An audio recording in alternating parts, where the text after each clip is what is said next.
जब भी हम डीसी केबल की बात करते हैं तो डिपेंड करता है कि सोर्स से लोड तक कितना फासला है। सेकंड वन, अगर आपकी जो केबल है वो 4 mm या 6 mm या 10 mm स्क्वेयर है, लेकिन अगर आपका वोल्टेज ड्रॉप 2.5 और 3% जितना आपने वोल्टेज ड्रॉप सेट किया हुआ है उससे ज़्यादा आता है, तब भी आपको एक साइज जंप करना पड़ता है। मीन्स कि आपका 6 mm स्क्वेयर है कंडक्टर का डाया।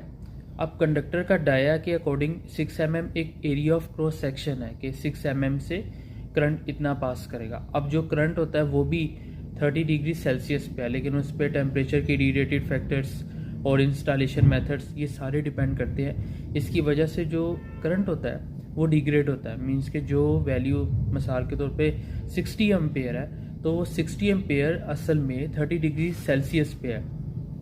जैसे जैसे टेम्परेचर राइज होगा 40 degree Celsius, 50 degree Celsius, even 60 degree Celsius, तो अब आपका जो कंडक्टर का साइज है 6 mm वो 60 एम्पेयर नहीं गुजारेगा। वो हो सकता है, पॉसिबल है कि 45-42 एम्पेयर तक गुजारे। अच्छा, अब जितना डिस्टेंस बढ़ेगा, अब जो वोल्टेज ड्रॉप होते हैं वो डिपेंड करता है एक कंप्लीट सर्किट पाथ पे, यानी कि इनकमिंग और आउटगोइंग दोनों पाथ पे डिपेंड करता है। लेकिन आपका जो कंडक्टर का एरिया है 4, 6, 10, 16 mm स्क्वेयर, वो डिपेंड कर रहे होते हैं करंट की जो कंडक्टर उसकी एम्पेसिटी कितनी है। तो ये दो चीज़ें।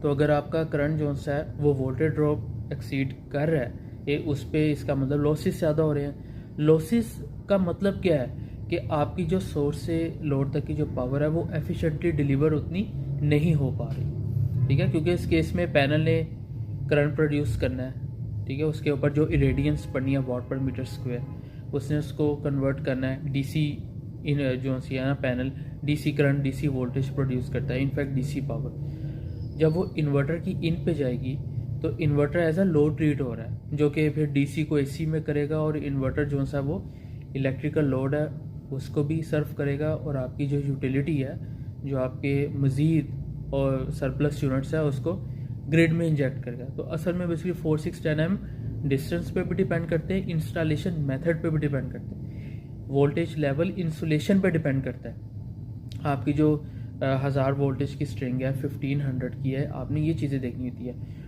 और भी बहुत सारे मेथड्स होते हैं, सिर्फ ये चीज़ नहीं होती कि ये 4 mm से इतना करंट पास करना है, वोल्टेज ड्रॉप होती है, इंस्टॉलेशन मेथड होता है, टेम्परेचर के इफेक्ट्स होते हैं।